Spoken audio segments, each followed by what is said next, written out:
Kaibigan, ako yung may bibigay ng paalala sa iyo at sa mga nakakapanood nito.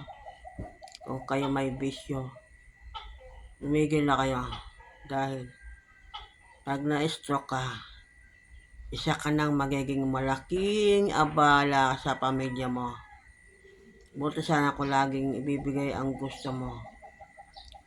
Maawa ka sa sarili mo. Kung may bisyo ka, tumigil ka na. Mahirap ang ma-stroke, hindi mo na magawa ang gusto mo.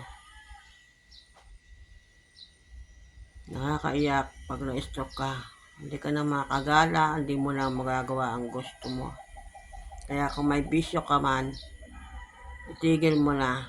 Sa mga kapanood nito, pakishare para mapanood ng iba at para tumigil na sa kanilang mga bisyo. Alak, sigarilyo. Isang stroke mo lang, magbabago ang takbo ng buhay mo. Magiging isa kang malaking abala sa pamilya mo. Kaya alagaan mabuti ang sarili para hindi ka ma-stroke. Mahirap ma-stroke, hindi mo na magagawa ang gusto mo. Makakaawa ka. Buti sana kung gagana pa rin ang utak mo. Kaya ingatan ang sarili para hindi ka ma-stroke. Dahil pag nangyari yon, isa ka nang magiging malaking abala sa iyong pamilya. Buti sana kung susundin agad ang gusto mo. Nakakaawa kapag na-stroke ka, kaibigan. Kaya kung may bisyo ka, tigilan mo na. Habang maaga pa, magsisisi ka. Ganun lang yon. Dati din ako, may bisyo. Na-stroke ako kasi mataas ang sugar at saka BP. Ngayon, nandito ako sa bahay. Hindi na ako makagala. Hindi ko na magawa ang gusto ko.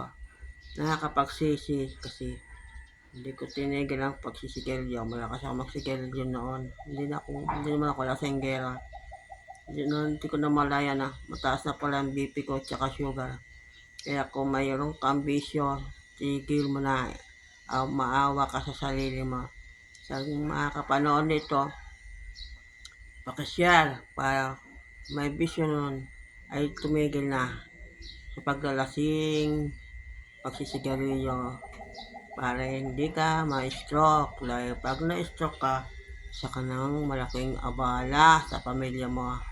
Buti sana kung laging susundin ang gusto mo at aalagaan ka ng pamilya. At lang ang paalala ko, kaibigan, kung may bisyo ka, tigil mo na para hindi ka ma-stroke. Yun lang ang paalala ko.